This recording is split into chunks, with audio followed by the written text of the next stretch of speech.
Shalom Aleichem, selamat pagi Bapak Ibu semuanya. Mari kita siapkan hati kita untuk memuji dan menyembah Tuhan pagi hari ini. Kita mau beri puji, kita mau beri hormat bagi Yesus yang duduk di atas tahta. Terimalah kemuliaan Tuhan dalam nama Yesus.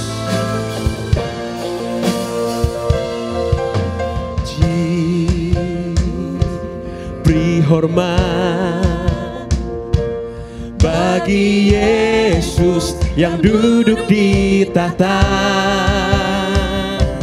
berkuasa mulia,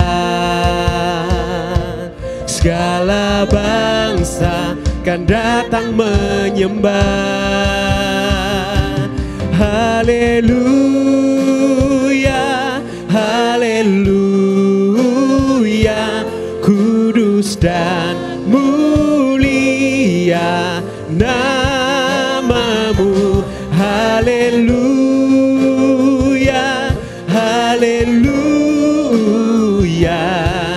ku sembah kau Yesus, ku sembah kau. Oh, ku sembah kau Yesus. Beri puji, beri hormat bagi Yesus yang duduk di tahta. Kau yang berkuasa Tuhan, kau yang termulia, mulia.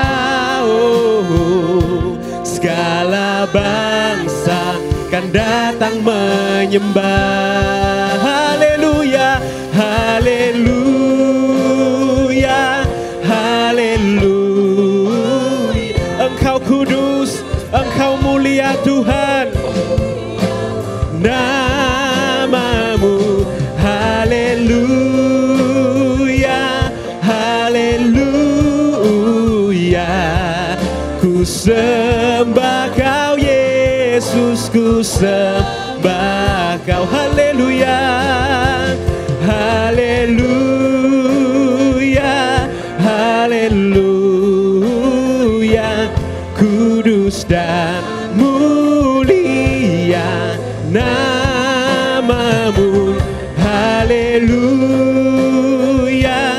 haleluya, ku sembah kau Yesus, ku sembah kau. Mari naikkan pujianmu, naikkan hormatmu buat Raja di atas segala raja. Oh, katakan beri puji, beri puji dan beri hormat bagi Yesus yang duduk di tahta. Kau yang berkuasa Tuhan, kau yang termulia, segala bangsa kan datang menyembah. Haleluya, haleluya, haleluya, kudus dan mulia namamu. Haleluya, haleluya, ku sembah kau Yesus, ku sembah kau. Mari jemaatnya saja katakan haleluya, haleluya, engkau yang kudus, namamu yang termulia Tuhan. Katakan haleluya, haleluya, ku sembah kau Yesus, ku sembah. Serukan haleluya, haleluya, haleluya, kudus dan mulia namamu Tuhan. Haleluya, haleluya, oh, ku sembah kau Yesus, ku sembah. Sekali lagi katakan haleluya,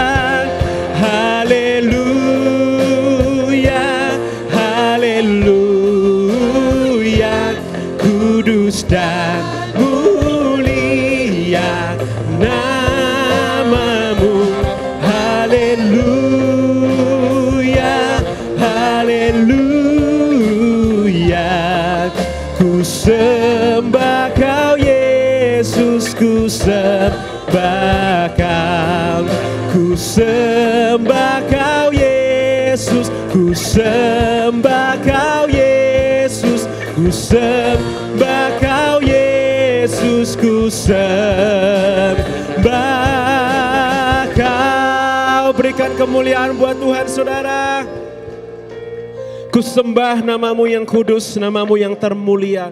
Bertahtalah dalam puji-pujian kami Tuhan. Selagi kami memuji Engkau, malaikat-malaikat di sorga ikut bersama-sama dengan kami menari-nari memuji-muji namamu yang termulia. Berkatilah ibadah kami pada pagi hari ini. Kami pulang menerima mujizat kami masing-masing. Mari Bapak Ibu yang siap memuji Tuhan sama-sama katakan amin. Saya undang kita semua untuk bangkit berdiri Bapak Ibu. Tiba saatnya kita berkumpul bersatu untuk meninggikan nama Yesus. Berikan tepuk tangan buat Tuhan.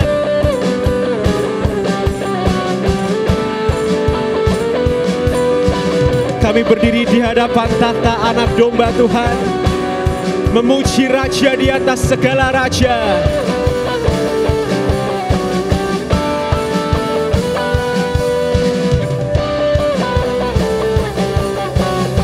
Katakan tiba saatnya. Tiba saatnya kami berkumpul bersama dari senap suku dan bangsa. Mari berdiri di hadapan tahtanya, berdiri di hadapan tahta anak domba. Satu suara menyatakan keselamatan bagi Allah yang duduk dan bertahta. Kami naikkan pada anak domba segala pujian dan kekuatan, hormat dan kekuasaan, kemuliaan bagi Dia selamanya. Amin. Segala kemuliaan hanya bagi-Mu Tuhan.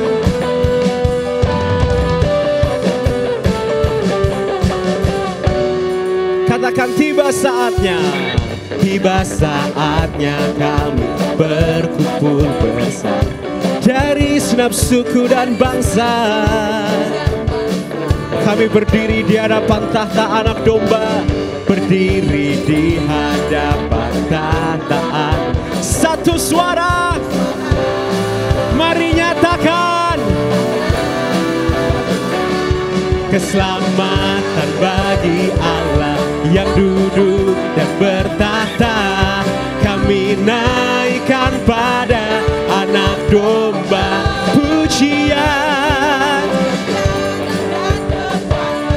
hormat dan kekuasaan, kemuliaan bagi Dia selamanya. Keselamatan bagi Allah yang duduk dan bertahta. Kami naikkan pada anak domba pujian, hormat dan kekuasaan, kemuliaan bagi Dia selamanya. Keselamatan bagi Allah yang duduk dan bertahta. Kami naikkan pada anak domba pujian dan kekuatan, hormat dan kekuasaan, kemuliaan bagi Dia selamanya. Sekali lagi lambaikan tanganmu. Keselamatan bagi Allah yang duduk dan bertahta. Kami naikkan pada anak domba pujian dan kekuatan, hormat dan kekuasaan, kemuliaan bagi Dia selamanya. Kemuliaan bagi Dia, kemuliaan bagi Dia, kemuliaan bagi Dia, kemuliaan bagi Dia selamanya. Oh,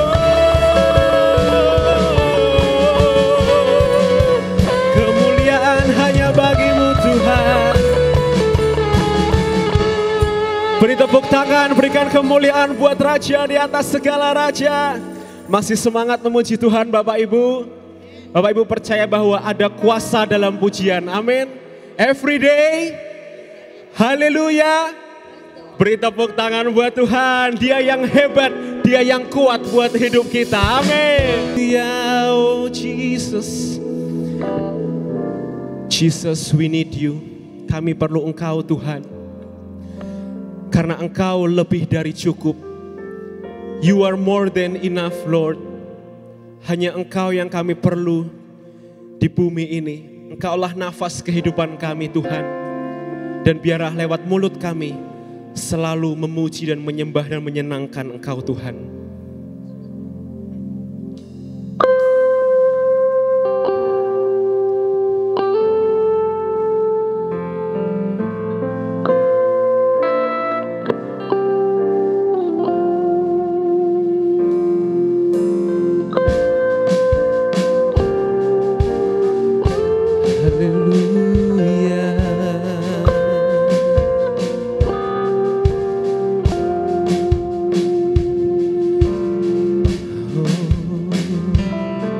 When the mountains fall and the sea turns rough, but my word stands strong, says the Lord.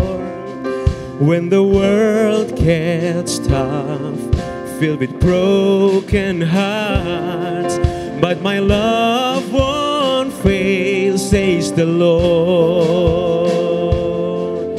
Oh, your love is powerful. Knees shall bow, your love is mighty. The earth will shake, your grace abounds in us. You're more than enough for me. Jesus, you're able. Jesus, you're able to break every chain. Our lives in your hands. You're in control. Grace overflows in us.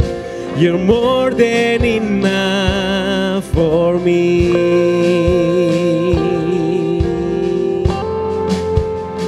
You're more than enough for me.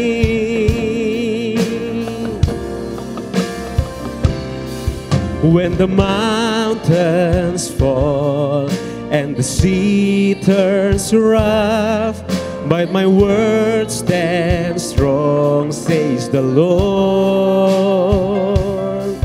When the world gets tough, filled with broken hearts, but my love won't fail, says the Lord. Sing your love. Your love is powerful. Knees shall bow, your love is mighty. The earth will shake, your grace abounds in us. You're more than enough for me. Call his name, Jesus. Jesus, you're able to break every chain. Our lives in your hands. You're in control. Grace overflows in us. You're more than enough for me. Your power, Lord, when the mountains fall, when the mountains fall and the sea turns rough, but my word stands strong, says the Lord. When the world gets tough, when the world gets tough, filled with broken hearts, but my love won't fail, says the Lord. Sing your love, oh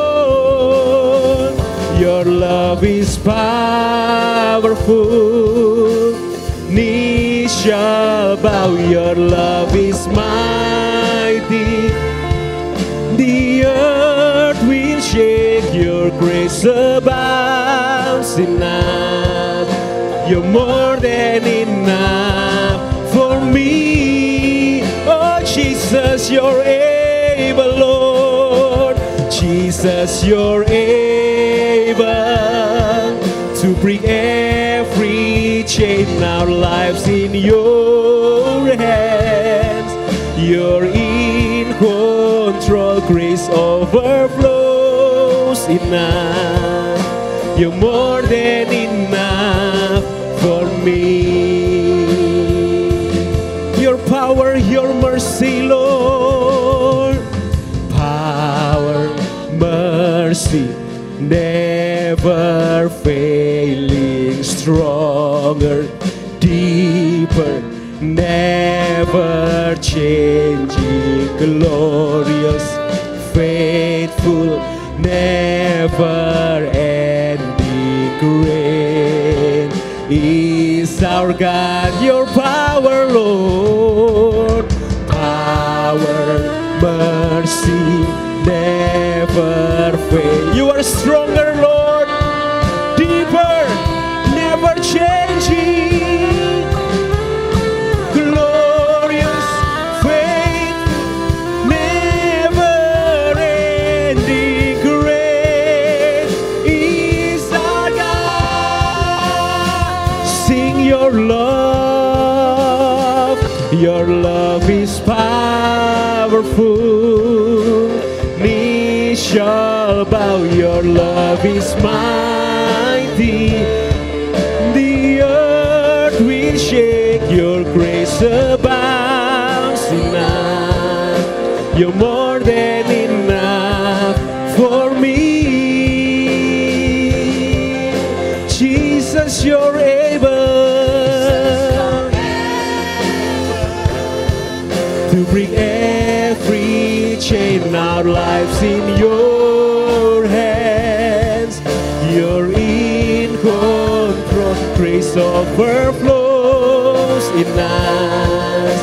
You're more than enough for me. Grace overflows in us. You're more than enough for me. Overflows in us. You're more than enough for me.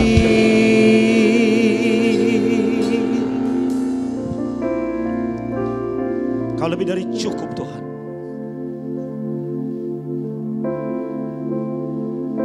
Kami bersyukur kepadamu, mengucap syukur buat setiap kebaikan-Mu dalam hidup kami.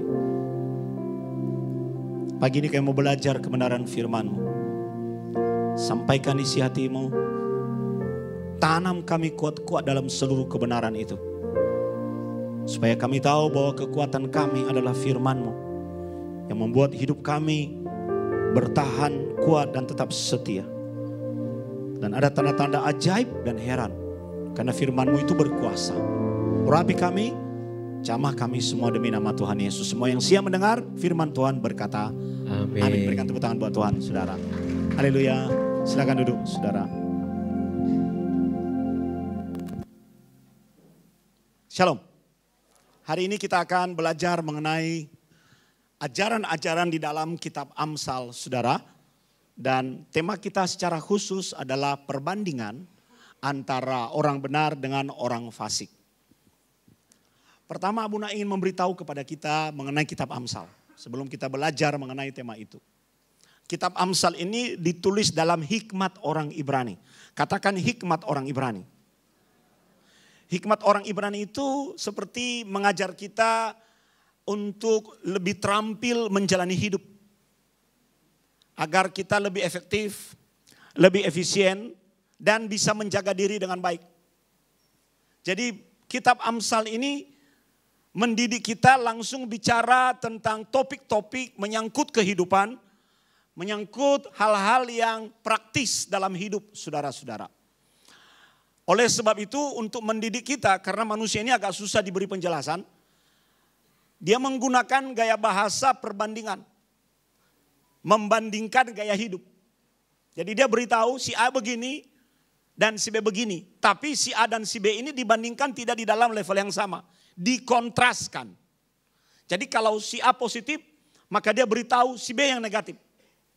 Atau dia memberitahu kepada kita gaya hidup yang baik, maka kontrasnya adalah gaya hidup yang tidak baik. Supaya kita ngerti. Supaya kita bisa tahu kebenaran apa dari message yang hendak disampaikan kepada kita. Nah, yang akan kita pelajari nanti adalah perbandingan antara gaya hidup orang benar dengan gaya hidup orang yang tidak benar. Supaya kita tahu bahwa kita ini ada di bagian mana. Orang yang tidak benar di dalam Alkitab disebut sebagai orang fasik. Anda tahu apa yang disebut dengan orang benar? Orang benar itu, saudaraku, adalah orang yang hidup di dalam kebenaran. Yang pertama. Yang kedua, orang yang melakukan perbuatan-perbuatan yang benar. Karena dia hidup dalam kebenaran, maka dia melakukan perbuatan-perbuatan yang benar. Dan kebenaran tunggal dan kebenaran hakiki dalam hidup orang Kristen adalah firman Tuhan. Dia hidup dipandu oleh firman Tuhan. Makanya disebut orang benar itu the righteousness. Seluruh kebenaran itu bertumpu di dalam dirinya. Perkataan, pikiran, perbuatan. Apakah kita bisa sempurna menjadi orang benar? Tidak. Tapi day by day Tuhan akan mengubah kita. Supaya kita semakin menjadi orang benar. Haleluya. Itu sebabnya kalau kita melanggar.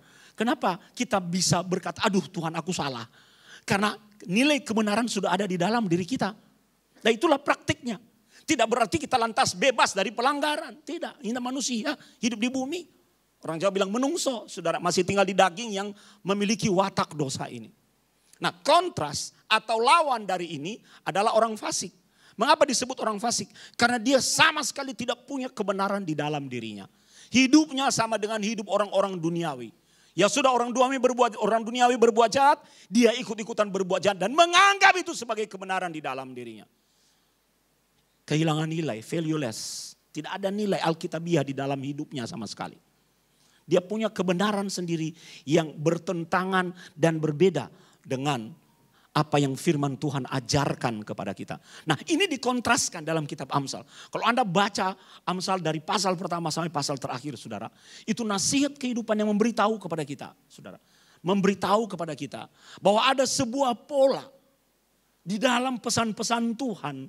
Yang sebenarnya perbandingan ini hendak menyodorkan kepada kita. Kamu milih nak. Amsal itu kan nasihat. Sekarang kamu pilih, aku sudah berikan nasihat kepadamu. Pilih mana yang baik menurutmu. Ada kontras, dua hal yang bertolak belakang ini, pilih. Tentu saja tujuannya mengkontraskan itu agar kita diprovokasi untuk memilih polanya Tuhan. Memilih cara hidup yang benar. Dengan cara apa? Memberikan kepada kita perbandingan dari sebuah gaya hidup yang benar. Kontrasnya apa? Supaya kita tahu, oh begini ya. Kalau aku tidak melakukan ini maka aku akan menjadi yang seperti ini. Jadi Amsal mengajar kepada kita pola. Katakan pola. Pola itu kalau orang mau membuat baju itu saudara dia pakai pola. Kemarin itu di Batam, Abuna diajak. Ada sebuah pabrik akan pindah ke Vietnam.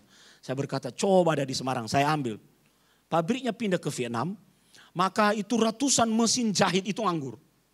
Lalu ke gudang-gudang itu semua baju-baju bahan kaos itu. Saya bilang, oh kalau di Semarang kan saya suka buat kaos itu. Nganggur saudara. Pemiliknya orang Singapura, dia manggil gembala setempat. Dia bilang, ambil yang bisa kamu ambil, sisanya itu baru aku angkut kembali ke Vietnam. Dia hanya mengambil 200 mesin jahit dari ratusan saudara. Karena udah gak muat, dia gak ada tempat. Saya bilang, Bapak harusnya lain kali kalau seperti ini hubungin saya di Semarang. Saya cukup 100, saya bilang begitu. Lalu dia bilang, oke mesinnya sudah ada. Bahannya gimana? Bahannya ada di mana? Dia berkata, masuk ke gudang sana. Ambil apapun yang bisa kamu ambil. Dia ambil kain-kain itu saudara.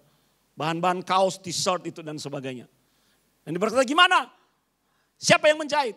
Dia kumpulkan semua orang yang di PHK itu. Dia berkata, kalau kalian mau bekerja di sini jadi jemaah di tempat ini. Jadi sekarang kebutuhan mereka untuk kaos sudah disupport oleh gereja itu sendiri. Wow. Saya berkata kok bisa ya? Dia berkata itu loh Pak. Kalau kita hidup di dalam pola Allah. Amin. Selalu ada keuntungan-keuntungan berkat-berkat yang datang mendadak. yang kita tidak pernah tahu.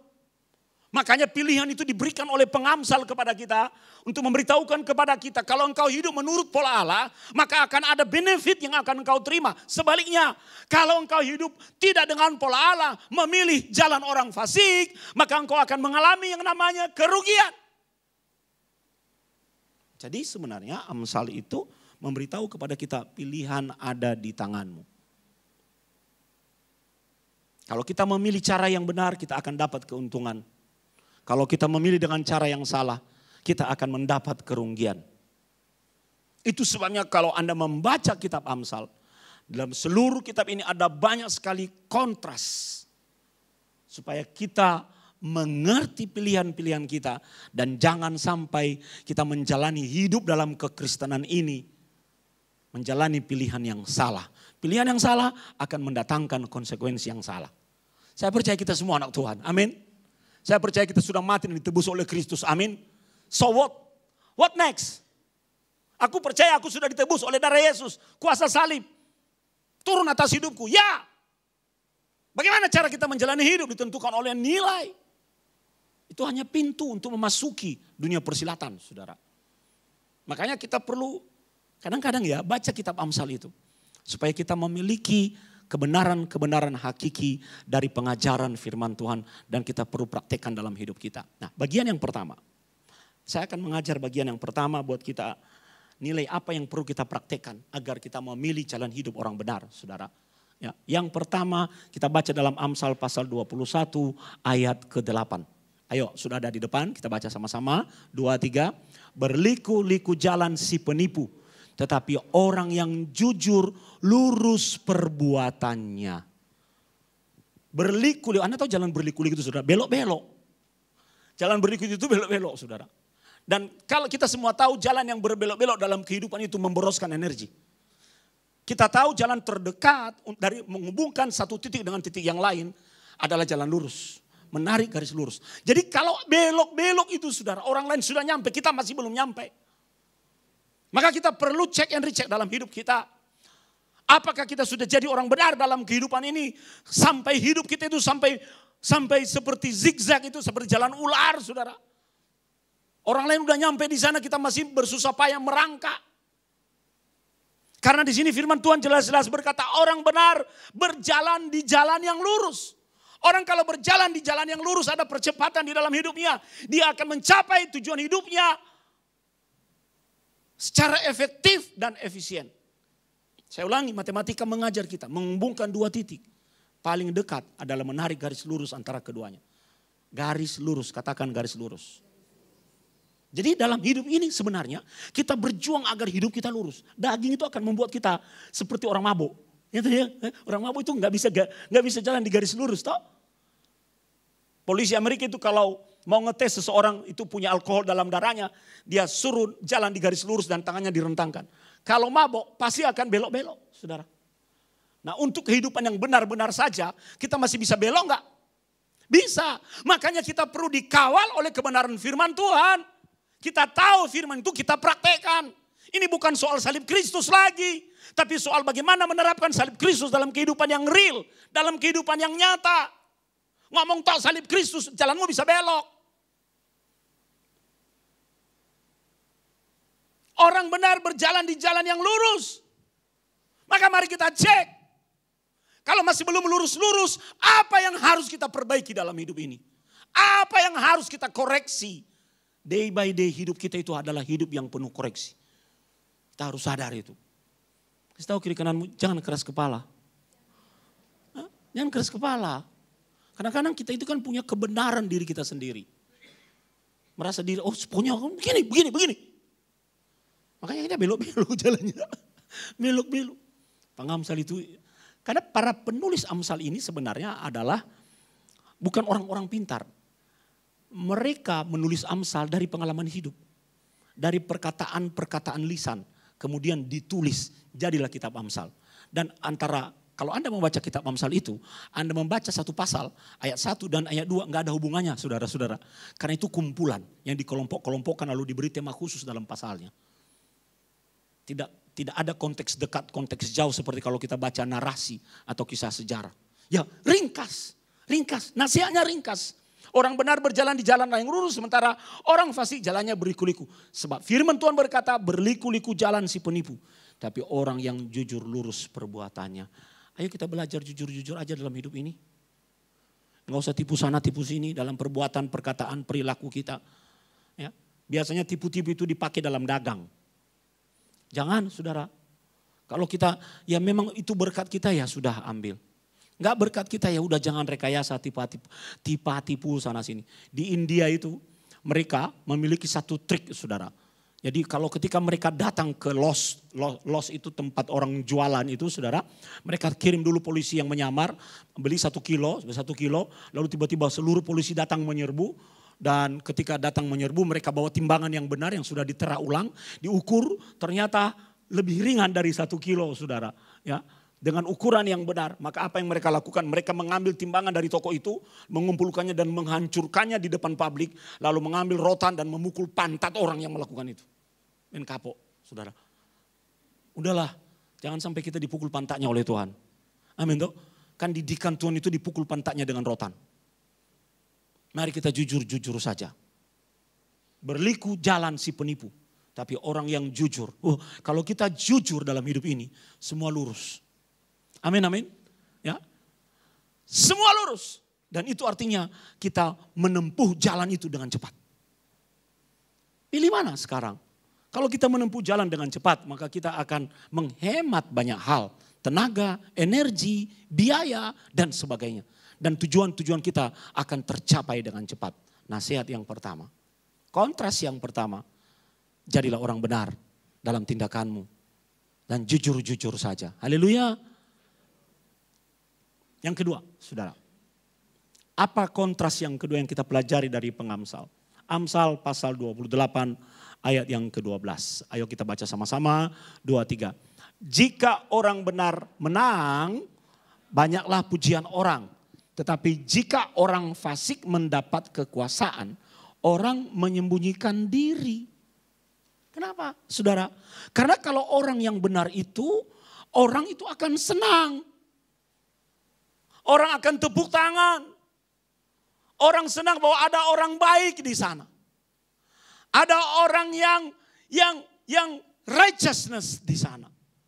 Jadi mereka percaya bahwa kalau dia jadi pemimpin misalnya, mereka akan membawa hidupnya ke jalan yang benar. Kita tidak mau mempercayakan hidup kita kepada pemimpin yang tidak benar. Sebab demi menyelamatkan dirinya dia bisa menjerumuskan kita loh.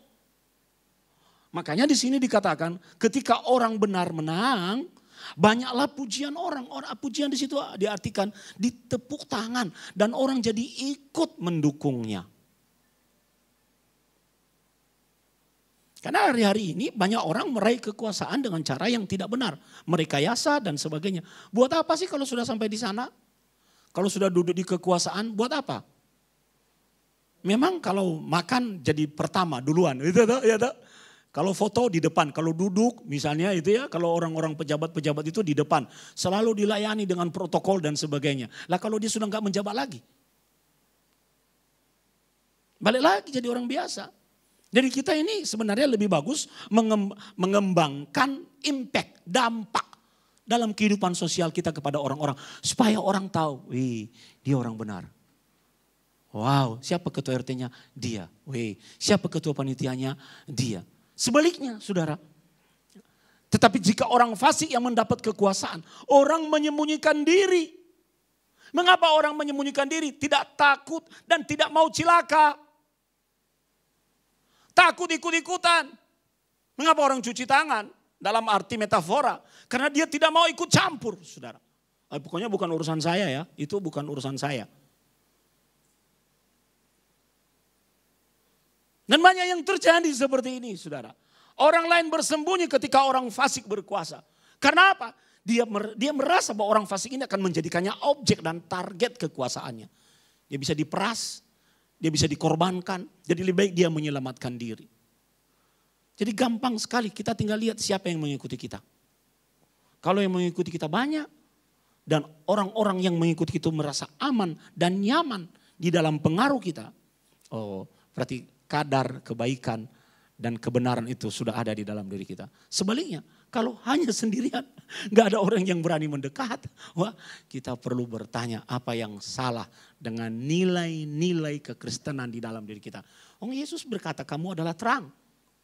Kamu adalah garam. Orang kalau pergi mancing di laut dalam, mereka bawa lampu Petromax, lampu gas. Supaya apa? Ikannya naik. Loh, aku terang tapi kenapa tidak ada yang mendekat? Berarti apa yang salah dengan dirimu? Maka kita harus hati-hati dengan yang namanya kekuasaan. Kekuasaan yang berasal dari dunia, saudara. Hati-hati benar. Selalu ada langit di atas langit. Selalu. Kadang kita baru diberi kekuasaan sedikit. Aduh, suatu kali saya transit di sebuah bandara. Dan saya lihat teman saya ada di ruang VVIP. Cuma begini aja, dia juga tidak manggil saya, saudara. Enggak manggil. Halo Abuna, oh ya. Saya berharap dipanggil. Ya toh, pendeta juga manusia. Ya dipanggil lah, masuk ke dalam ruang VVIP. Tidak, saya enggak dipanggil. Lalu dia duduknya begini, saudara. Sambil buka HP, teman-temannya ada di situ. Abuna, mau kemana? Balik ke Semarang. Oh, saya sengaja berdiri lagi kasih kode. Maunya panggil masuk, ayo kak join, kan enak toh. Sekali duduk di ruang VVIP itu kayak apa? Ya kan? Dia cuek aja. Oh ya udah, kamu mau kemana? Aku ke Jakarta. Oh ya udah. Nah, karena tidak ada respon, udah saya tinggal, saudara. Tiba-tiba ada satu orang laki-laki datang kepada saya. Berkata, Pak Sony, iya. Mari Pak, saya disuruh si ini untuk menjemput Bapak. Oh ya, kemana? Ayo ikut saya. Kan sudah duduk di ruang tunggu, saudara. Ayo Pak ikut saya. Dibawa masuk ke ruang VVIP. Keren kan? Keren kan anak Tuhan? Selalu ada langit di atas langit. Tiba-tiba diumumkan boarding. Begitu diumumkan boarding, ajudannya datang. Dia berkata, Bapak mau masuk pertama atau masuk terakhir? Saya berkata, kalau terakhir dia udah pergi duluan. Oke, aku mau masuk pertama. Nah, lalu Bapak dia suruh jalan pintas, tidak, aku mau lewat itu. Oh iya. Lalu 2 orang dia panggil temannya, satu suruh bawa tas saya, satu suruh bawa tas kecil saya. Lalu dia di depan bawa boarding pass saya dan saya sengaja lewat di depan dia. Mari Pak duluan, dia melongo. Tidak lewat antrian semua langsung. VVIP, langsung diantar di depan pesawat. Dia gini. Bulan depan saya datang lagi ke kota itu, dia bilang, wah aku harus dekat-dekat Abuna lah. Biar ada privilege khusus. Saya berkata, saudara, kekuasaan itu memang enak. Betul ya? Tapi jangan sampai kita mabuk oleh kekuasaan. Tuhan akan selalu menghadirkan kekuasaan yang lebih tinggi kalau kita mengandalkan kekuasaan. Tapi kalau kita sudah melepaskan diri, Tuhan akan membuat kita menikmati semua hak-hak itu, saudara. Haleluya. Enak begitu. Di dunia ini kan kita hanya membangun dan memberi impact. Supaya ketika kita berada di level tertentu, orang justru datang mendekat kepada kita. Untuk meminta tolong, memberi petunjuk, dan mendorong mereka mencapai level-level tertinggi dalam hidup. Itu nasihat yang kedua, saudara. Nasihat yang ketiga dari pengamsal. Ada 5 yang akan kita pelajari hari ini. Mari kita baca dalam Amsal pasal 10 ayat 25. Nah, ini agak serem-serem sedikit, saudara. Yuk kita baca. Bila taufan melanda, lenyaplah orang fasik. Tetapi orang benar adalah alas yang abadi. Ini bicara tentang kualitas kehidupan, saudara. Katakan kualitas kehidupan. Kalau kita beli barang itu, saudara. Kalau kita beli barang, Anda mau nggak barang yang tidak berkualitas? Nggak mau. Mengapa barangnya tidak berkualitas? Pertama, tidak dibuat oleh pembuat yang asli. Betul kan? Ya kan? Coba nanti cek tasmu ya. Itu mereknya merek terkenal tapi dibuat oleh pembuat yang asli enggak? Coba cek. Yang kedua, itu barang tiruan.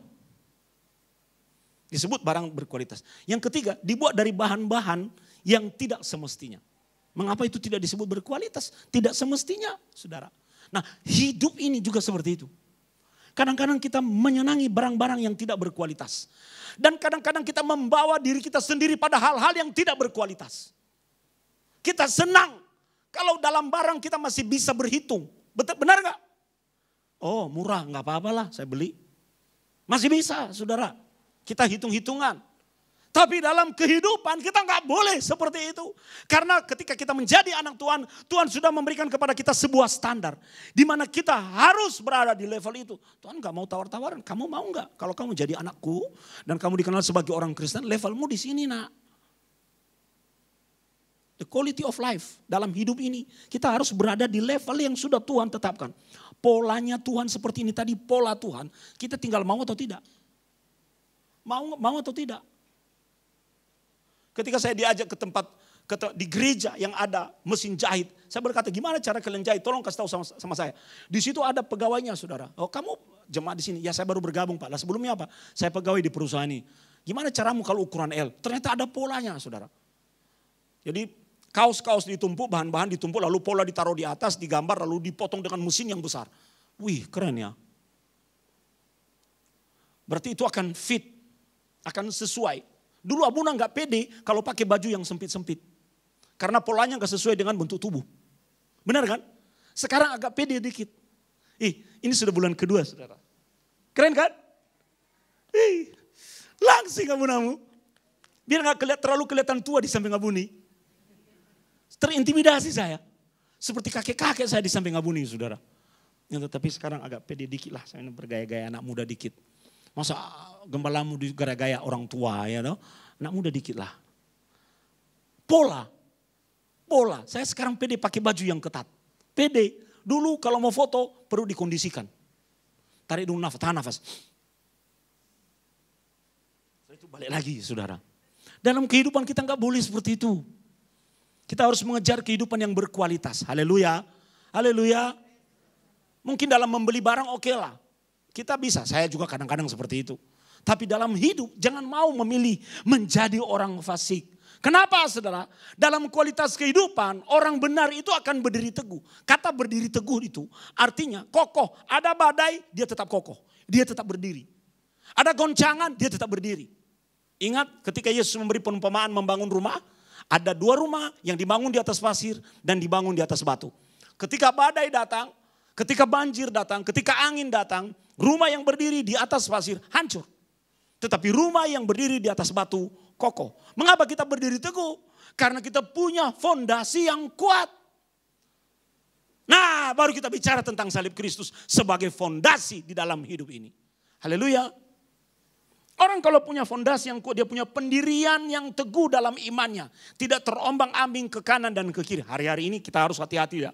Banyak ajaran di luar sana oleh kalangan doktor-doktor teologi mencoba menggugat keilahian Kristus. Dan mereka berkata Yesus itu dituhankan. Dia tidak sungguh-sungguh Tuhan, tapi dituhankan oleh bapak-bapak gereja. Jadi ada gerakan oneness of God. Nggak boleh yang seperti itu masuk di gereja kita. Kita nggak boleh lebih pintar dari Bapak gereja. Bapak gereja sudah menyelesaikan itu ribuan tahun yang lalu. Mereka dekat dengan tradisi. Mereka memahami konsep-konsep Alkitab mengenai Tritunggal itu. Udah berantem, udah ancam-ancaman. Gereja Barat, gereja Timur berantem saudara. Lah kita baru doktor. Baru ikut sekolah Alkitab, baru bergaul sama orang. Udah menggugat apa yang sudah diajar Bapak gereja. Yang nggak beres kita. Saya ngomong itu di sebuah forum yang gak beres kalian. Kau. Emangnya kau lebih pintar dari Tertulianus? Ini. Dan kita dengan orang yang tidak punya pendirian teologis akan dengan gampang goyang. Maka hidupnya begitu-begitu aja. Ya sementara dia didengar begini dia condong ke sini. Sementara dia ke sini dia condong ke sini. Gak bisa seperti itu. Gak bisa. Karena firman Tuhan terang-terangan berkata. Tidak ada nama yang olehnya diselamatkan selain nama Yesus. Terus kalau bukan Tuhan siapa yang menyelamatkan? Nah, kadang-kadang kita mengalami benturan-benturan yang seperti itu hanya karena kita tidak punya kualitas berdiri teguh. Yes, nah orang berdiri teguh itu saudara apapun badai ekonomi, badai masalah, pergumulan, goncangan dan sebagainya dia tetap kokoh berdiri. Karena Tuhan menjadi jaminan di dalam hidupnya, menjaganya. Itu sebabnya dia menjadi a righteousness. Orang yang hidup dengan cara yang benar, Tuhan sendiri yang akan menjaganya. Amin. Amin. Yang memang tidak ada jaminan bahwa kita bebas dari masalah. Tapi kalau Tuhan menjaga kita, kita akan kuat berada di dalam masalah itu. Berdiri teguh. Itu artinya, saudara. Sedangkan orang fasik, dia baik, hilang, lenyap, tergusur oleh badai. Tergusur seperti rumah yang hancur karena berdiri di atas pasir. Hilang, tidak berbekas. Pilihan ada di tangan kita pagi ini. Mau gak kita menjadi orang benar atau orang fasik? Pilihan ada di tangan kita.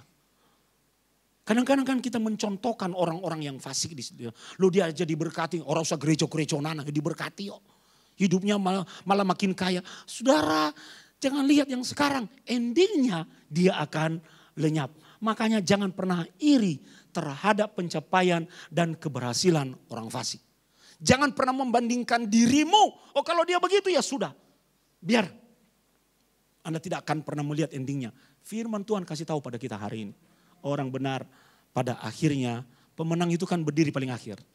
Benar kan?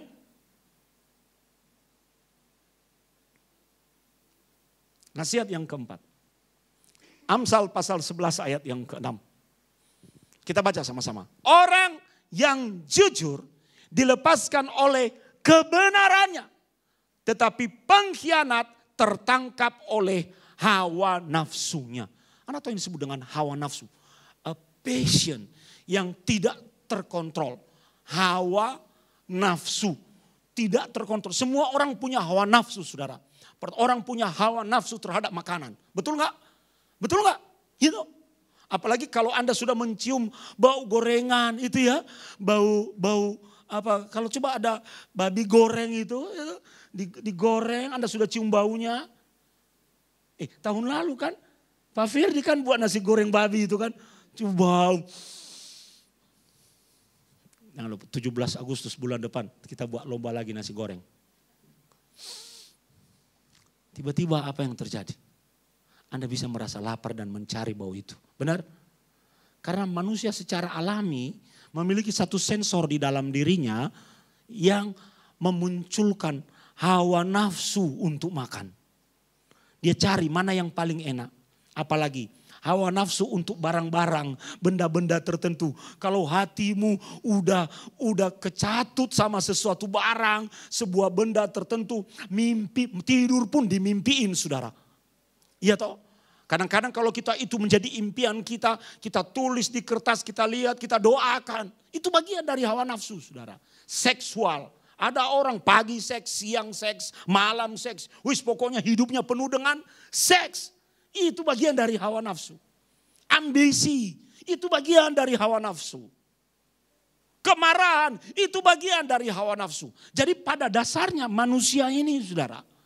Kadang-kadang tidak puas hanya dengan memiliki satu. Dia maunya banyak, makanya udah punya satu istri. Dia mau dua, loh satu aja turah-turah.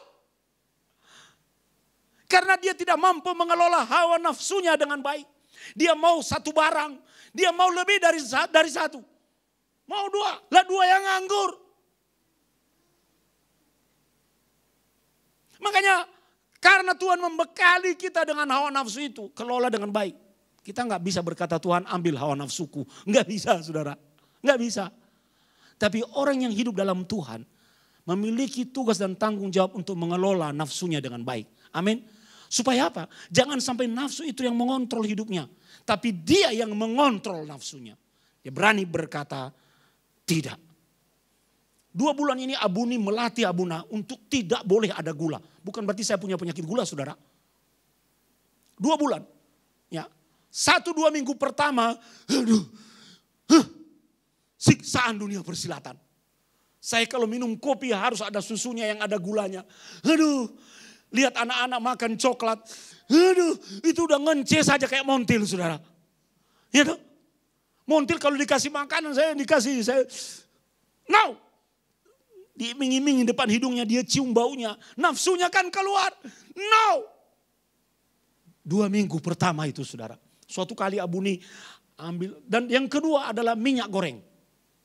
Abuna itu paling suka ada kopi, hujan sore-sore, laptop dibuka, ada kopi dan ada gorengan. Hidup kayaknya lengkap sekali Pak Daniel. Hidup indah kalau seperti itu. 1 lirang saya bisa habisin. Bayangkan saudara, 1 lirang. Tiba-tiba Abuni buat percobaan.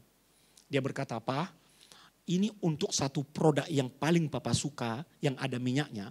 Dia masukkan di sebuah alat, apa namanya alat itu? Hah? Di air fryer dia masukkan, tiba-tiba dia berkata, Pak, untuk satu ini jumlah minyak yang masuk ke tubuhmu. Minyak goreng. Padahal itu baru 1. Saya kalau makan pisang goreng itu bisa 10.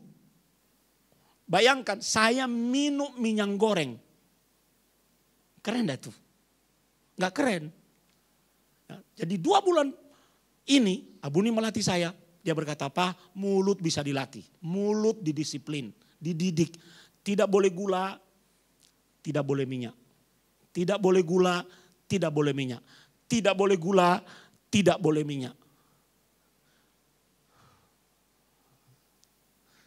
Keren ya.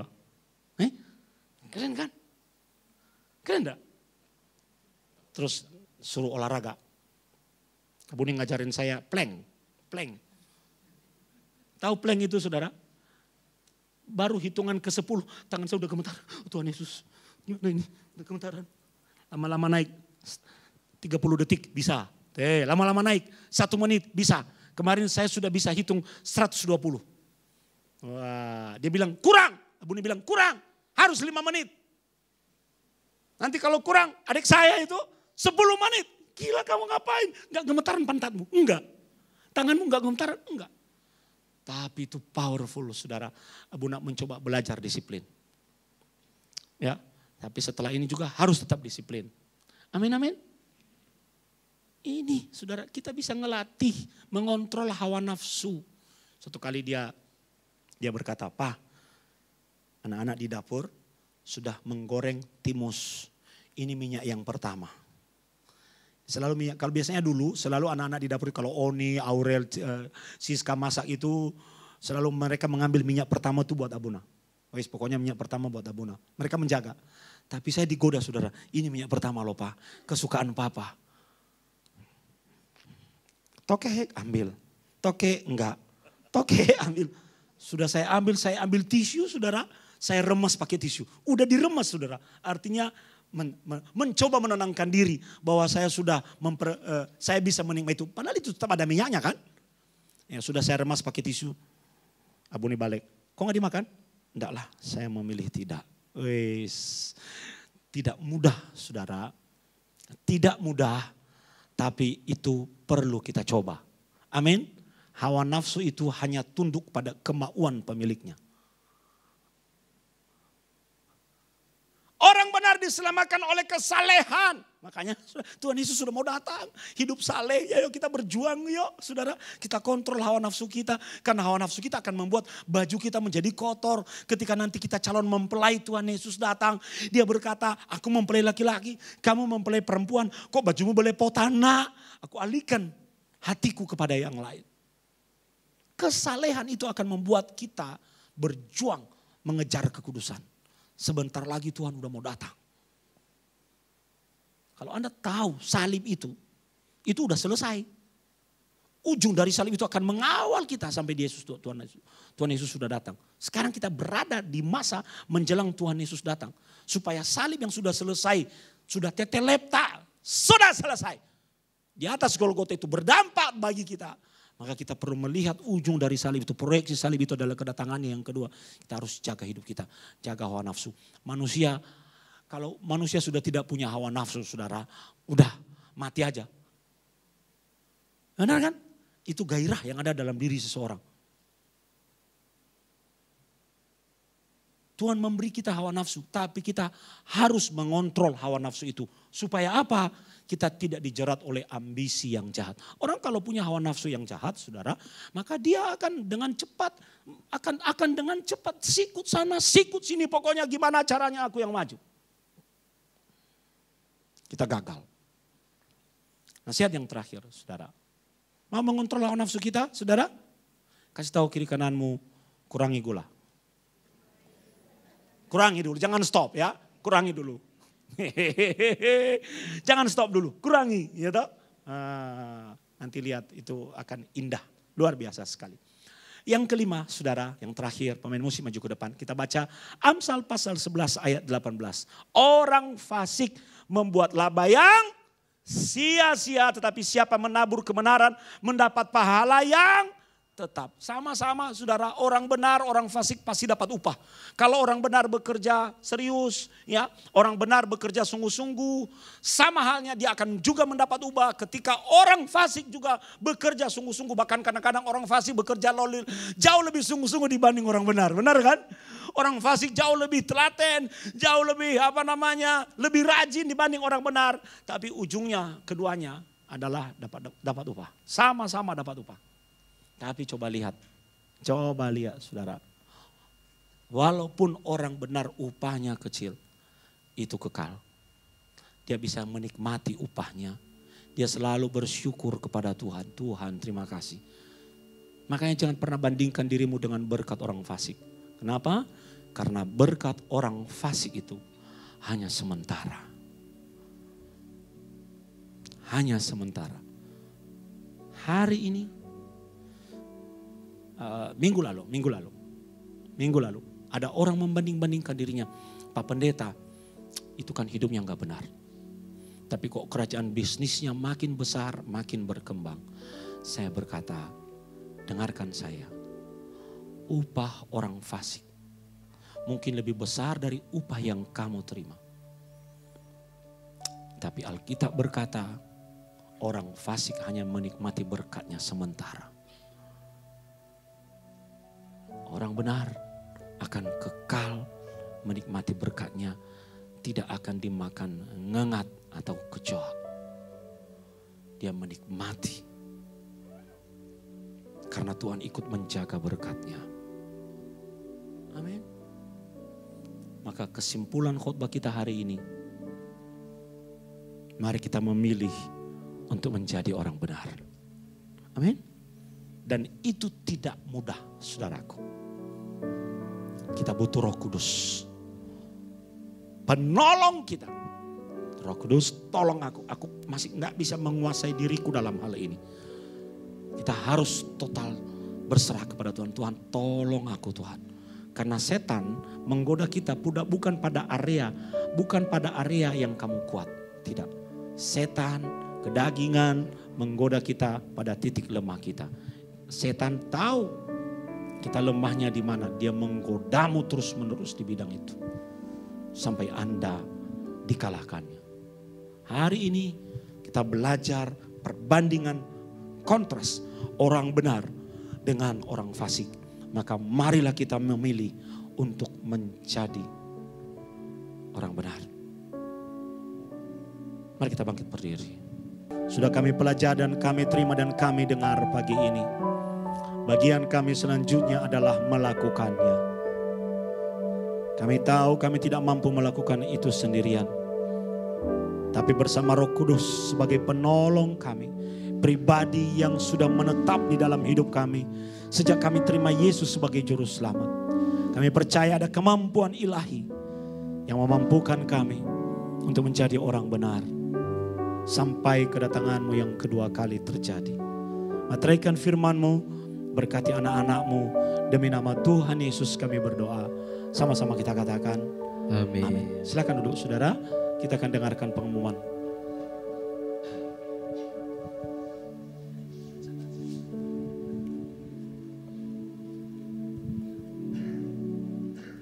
Shalom Bapak Ibu. Selamat pagi, Tuhan Yesus memberkati. Bapak Ibu diberkati dengan firman Tuhan pagi hari ini. Puji Tuhan, saya sangat diberkati sekali. Terima kasih Abuna. Info gereja dalam sepekan.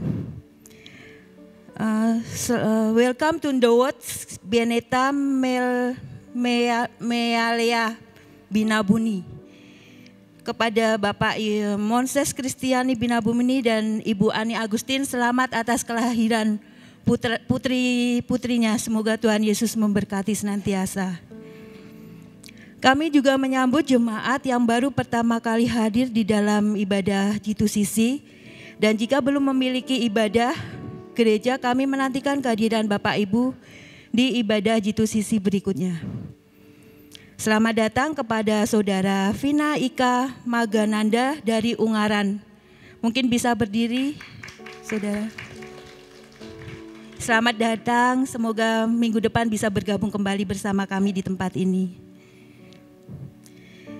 Nanti sore ada ibadah online pukul 17.00 bersama Pastor Sony Saluku di channel YouTube Abuna Sony. Kemudian ada ibadah onsite pukul 17.00 bersama Abuna Sony juga. Firman online hari Rabu pukul 19.00 di channel YouTube Pastor Sony Saluku. Kemudian hari Jumat ada Breakthrough Prayer pukul 17.00. Kemudian hari Sabtu tanggal 3 Agustus ada ibadah youth di gereja ini pukul 16.00. Kemudian hari Minggu tanggal 4 Agustus kita ada ibadah rayap pagi hari jam 7.00 dan ibadah sore jam 17.00 tetap bersama Pastor Sony Saluku. Kemudian ada ibadah online pukul 17.00 di channel Pastor Sony Saluku. Kemudian ibadah hari Minggu pukul 7.00 sampai pukul 8.30 di halaman gereja. Mengucapkan selamat ulang tahun dan selamat ulang tahun pernikahan kepada jemaat yang merayakannya minggu ini. Tuhan Yesus memberkati dan memberikan umur panjang. Menghimbau kepada Bapak Ibu Saudara ataupun ada anggota keluarga yang sedang demam, flu, batuk, pilek, tidak diperkenankan untuk mengikuti ibadah secara onsite, tetap mengikuti ibadah secara online dan menerapkan protokol kesehatan dimanapun kita berada dan beraktivitas. Demikian info gereja dalam sepekan. Selamat hari Minggu, Tuhan Yesus memberkati. Shalom. Terima kasih Mbak Ika. Yang 2 minggu ini Abuna tidak ada di tempat, Bapak Ibu yang berulang tahun. Maju ke depan, ayo Abuna doakan. Dan wedding anniversary.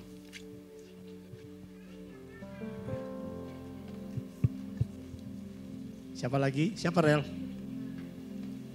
Banyak ya? Hah? Si sekarang ini ulang tahun ya? Oh hari ini? Oh luar biasa. Luar biasa. Yang wedding anniversary cuma pada Daniel sama Bu Lilia. Elsa mana? Oke. Pindah pojok ya. Banyak ya? Nanti suruh urunan mereka semua ya. Geser sini. Lo Aurel ikut berdiri juga. Aurel, Jerry, Siska, Henry, Pak Imron, Catherine, Olin. Oke. Udah lupa nama. Selamat ulang tahun juga. Yuk kita mari berdiri Bapak Ibu, kita berdiri, kita sambut mereka dengan sukacita. Happy birthday, happy birthday, happy birthday to you. Umur panjang di tangan kanan, di tangan kirimu kekayaan dan kehormatan sampai selamanya. Umur panjang di tangan kanan, di tangan kirimu kekayaan dan kehormatan sampai selamanya, sampai selamanya, sampai selamanya. Hip hip. Ayo kita angkat tangan kita. Ya, kita berdoa melepaskan berkat sukacita, berkat Sheila Tuhan. Umur panjang di tangan kanan anak ini, kekayaan kehormatan ada di tangan kirinya. Hal-hal yang baik Engkau tetapkan untuk masa depannya. Berkati anak ini tubuhnya sehat, jadikan dia menjadi anak yang berkarakter yang baik. Dan kami tahu Tuhan, sesuatu yang besar sedang Kau siapkan di depannya. Berkati Aurel Tuhan, berkati, berikan kesehatan. Berkat itu turun saat ini. Dan semua impian-impiannya sebagai seorang ibu untuk anak-anaknya, Tuhan ikut bekerja dan mendengarkan itu. Umur panjang di tangan kanannya, kekayaan dan kehormatan ada di tangan kirinya. Terima kasih Tuhan, mengucap syukur Kau berkati Jerry untuk studinya, bisa finishing well Tuhan, mampukan dengan roh hikmat, roh berkat dari Tuhan, sehingga dia akan menjadi pemenang. Dan biar dengan usia yang bertambah 1 tahun ini dia semakin mengandalkan Tuhan. Umur panjang di tangan kanannya, kekayaan dan kehormatan ada di tangan kirinya. Berkati Siska Tuhan. Terima kasih atas pertambahan usia 1 tahun lagi Engkau berikan kepadanya. Mengucap syukur buat kebaikan. Berkati dia dalam pekerjaan dan keluarga dan pelayanan. Dan sungai sukacita Tuhan itu selalu mengalir dalam kehidupannya. Berkati Henry Tuhan. Berkati dalam pekerjaan, dalam bisnis. Biar semakin tahu bahwa semakin dia bertambah usia, karena Tuhan memimpin hidupnya dan segala apa yang dia kerjakan Tuhan buat berhasil. Berkati Pak Imron Tuhan, berikan semangat sukacita, tubuh yang sehat, dan apa yang dikerjakan oleh tangannya Tuhan buat berhasil. Tuhan mampukan dia dalam menghadapi berbagai hal. Pertambahan usia ini membuat dia semakin mengerti bahwa semua yang sudah dicapainya hari ini itu karena Tuhan sudah campur tangan, dan Tuhan akan terus pimpin hidupnya. Berkati Catherine, masa depan yang baik Kau berikan kepada anak ini. Pakai dia sebagai alat-Mu yang hebat. Dan persiapkan dia untuk terus melayani Tuhan. Umur panjang di tangan kanannya. Kekayaan dan kehormatan ada di tangan kirinya. Berkati Olin Tuhan. Engkau rancang masa depan. Rancangan-Mu adalah rancangan yang indah yang menantangkan damai sejahtera. Kau angkat dia tinggi. Dan bawa dia dan pegang tangannya Tuhan. Agar dia bisa melihat bahwa semakin Engkau menyertainya, semakin dia akan naik dan naik dan naik. Berikan kepintaran dan kecerdasan di dalam nama Tuhan Yesus.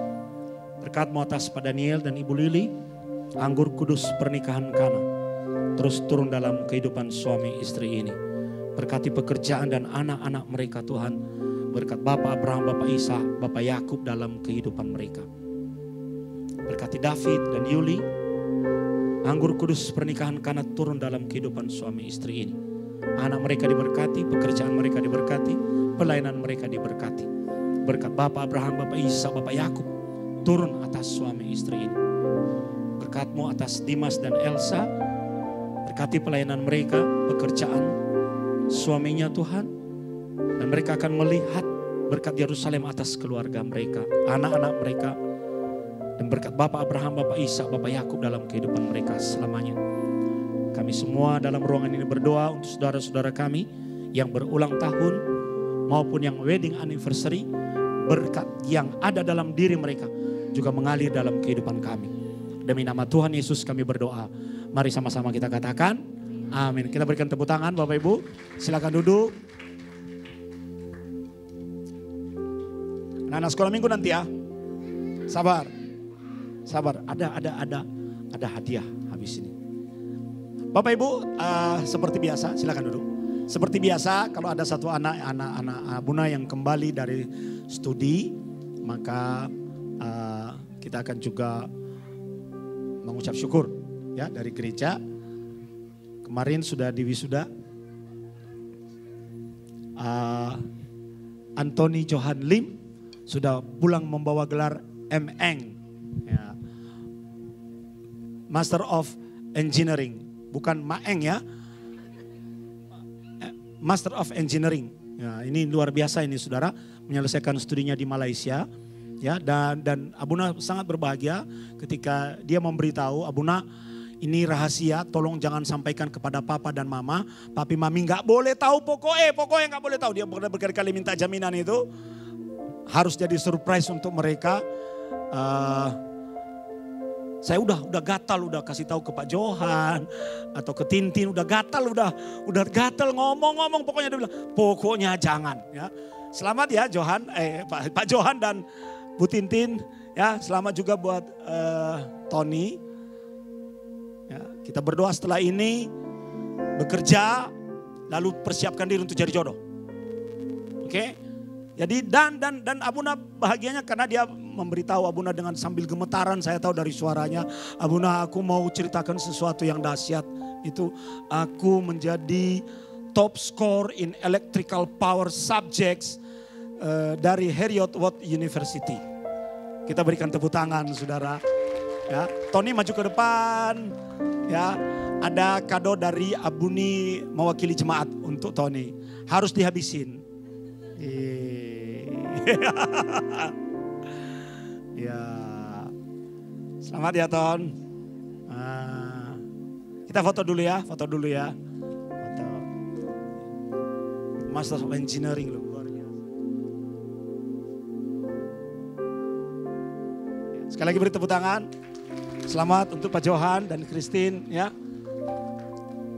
Biar itu jadi motivasi buat kita semua, juga buat adik-adik Tony, ya, Fanny dan Livi. Udah berprestasi loh. Ya toh? Semangat ya. Lalu Abuna akan menyerahkan sertifikat baptis bagi anak-anak kita yang kemarin dibaptis. Ada maju ke depan yang sudah dibaptis. Saya sebut namanya Adriel, maju ke depan langsung di sini ya, urut-urutan. Angelica urut-urut. Caroline, ayo maju ke depan. Catherine, maju ke depan. Kathleen, Christopher, Claribel, sesuai urutan ya. Deviana, Felicia, Immanuel, di belakang kamu nih. Immanuela Krista, Jaden, Josephine, Jennifer Talia, Karen, Stefani, Natalia, Olivia, Rafael, Rudianto. Luar biasa, ada banyak sekali yang ada banyak sekali ya. Oh, ini sudah ada di atas ini. Wih. Satu-satu ya, nanti yang sesuai semua ya. Satu-satu sesuai yang ditampilkan ya. Kita panggil dari depan. Adriel. Sebentar, kita lihat wajahnya dulu di depan. Beri tepuk tangan. Iya, leader. Gantian Pak Daniel, Pak Jimmy dan Pak Ferdi nanti gantian. Ya, Pak Daniel dulu ya. Serahkan kepada Adriel, tepuk tangan ya. Selamat hidup baru.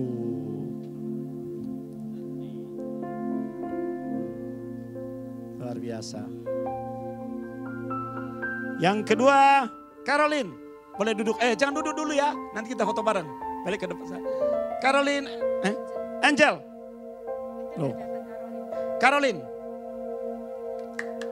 Ya, tepuk tangan. Catherine, masih Pak Daniel.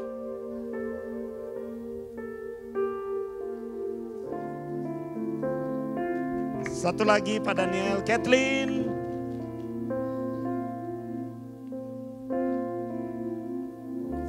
Ya. Pak Ferdi gantian ya, Pak Ferdi. Christopher, nggak ada. Christopher.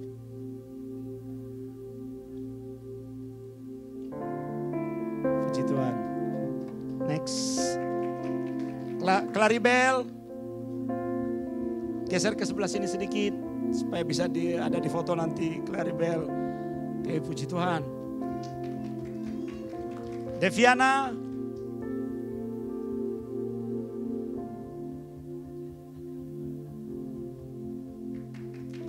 Ya, Felicia. Felis. Terima kasih Pak Ferdi, Pak Jimmy. Setelah Felis, Immanuela. Ella.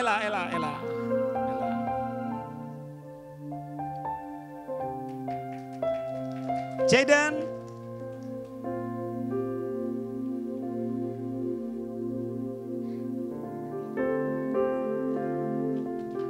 Talia.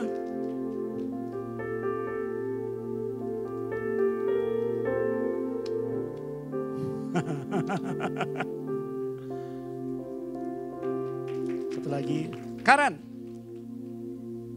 Ya. Dan yang terakhir Pak Joni ya. Pak Joni mana Pak Joni? Tolong gantikan Pak Jimmy. Ya, terima kasih Pak Jimmy. Natalia.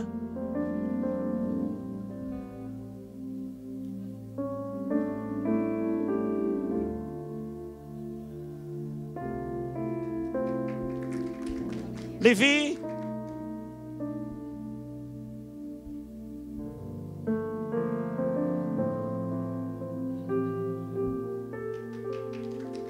Rafael.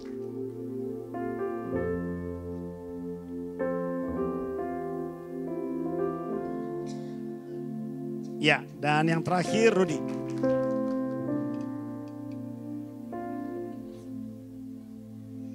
Ya. Ya. Balik ke tempat dulu, kita foto ya. Agak banyak ya, puji Tuhan ya. Satu angkatan ini banyak.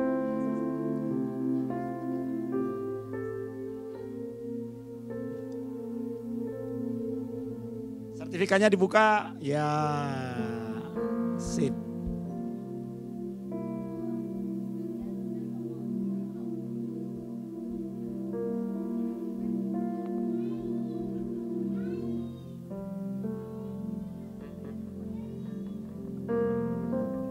Ayo cowok semua jongkok. Ya, sip. Jongkok aja. Geser sini, Olin geser sini.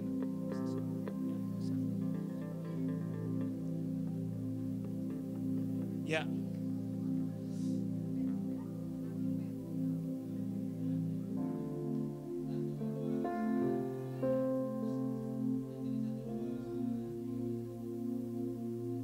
Ya, kita beri tepuk tangan sekali lagi. Puji Tuhan. Ya, boleh duduk.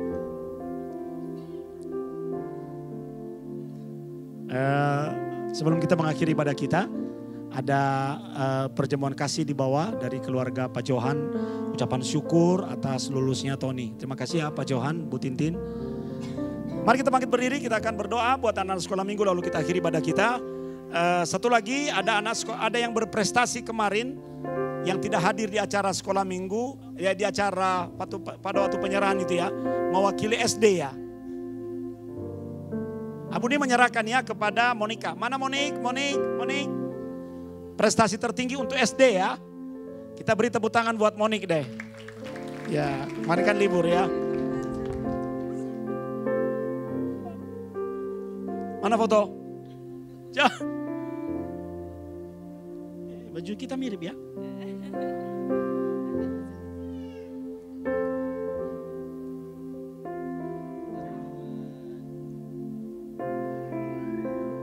Ya. Mari kita arahkan tangan kita Bapak Ibu, kita berdoa untuk anak-anak. Ayo anak-anak, berdoa. Ayo berdoa. Kita angkat tangan kita. Bapa, di dalam nama Tuhan Yesus kami berdoa untuk anak-anak kami. Berkati mereka Tuhan. Dari kecil bawa mereka untuk belajar mengenal Engkau dan takut akan Engkau. Pakai hidup mereka sebagai alat-Mu yang hebat. Dan berikan masa depan yang baik untuk mereka Tuhan. Dan kami berdoa berikan kepada mereka tubuh yang sehat. Kepintaran, kecerdasan, dan roh yang takut akan Tuhan. Dan biar mereka menjadi berkat, baik di dalam keluarga, dan terlebih dalam lingkungan di mana mereka Engkau tempatkan. Tempat mereka belajar, pakai hidup mereka Tuhan, menjadi terang dan garam dunia. Berkati guru-guru sekolah minggu, agar terjadi breakthrough untuk anak-anak kami ini Tuhan. Sehingga kami boleh membawa anak-anak kami ini untuk mendekat kepada Tuhan. Dan mereka menjadi satu generasi yang Tuhan persiapkan. Terima kasih Tuhan, 1 minggu kami sudah bekerja untuk melakukan berbagai aktivitas kami dan Tuhan membuat kami berhasil. Dan kami percaya dalam 1 minggu ke depan ada banyak campur tangan Tuhan. Baik dalam keluarga, dalam kesehatan, dalam pekerjaan, dan dalam pelayanan kami. Engkau nyatakan di dalam dan melalui hidup kami. Terima kasih kesempatan hari ini. Kami boleh mengembalikan apa yang menjadi bagian Tuhan. Dari apa yang kami terima dari tangan Tuhan.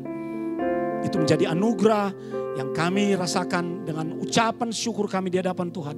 Bahwa segala apa yang kami capai di dunia ini, itu tidak terjadi tanpa pertolongan dan campur tangan Tuhan. Berkati anak-anak-Mu Tuhan, dalam keluarga mereka, dalam bisnis, dalam pelayanan. Kami percaya ada breakthrough dan terobosan akan Tuhan kerjakan. Terima kasih juga Tuhan, Kau membuat anak-anak kami berhasil dalam studi mereka. Satu yang sudah pulang kembali melaporkan dia atas doa dari tempat ini Tuhan, berkati Tony untuk masa depannya, untuk fase selanjutnya dalam hidupnya. Kami percaya Tuhan juga akan tuntun langkahnya. Terima kasih, kami akan pulang dengan menerima berkat Tuhan. Buka kedua tanganmu. Berkat dari Allah Bapa, kasih karunia dari Tuhan Yesus Kristus dan kuat kuasa Roh Kudus atasmu sekalian. Yang menerima berkat Tuhan berkata, amin.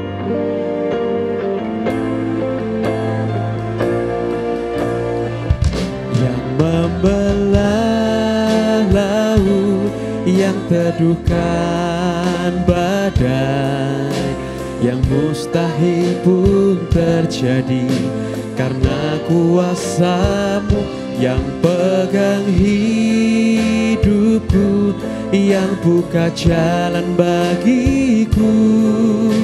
Kau pembuat mujizat sejati, yang membelah laut, yang teduhkan badai, yang mustahil pun terjadi karena kuasa-Mu yang pegang hidupku, yang buka jalan bagiku. Kau pembuat mujizat sejati,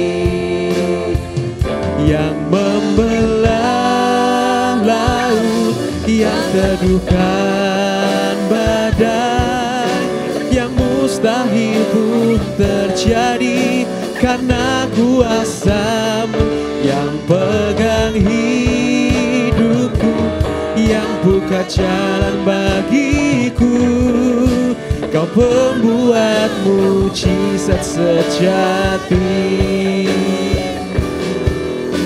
Kau pembuat mujizat sejati, Kau pembuat mujizat sejati, sejati. Amin. Silakan duduk, silakan ambil saat teduh.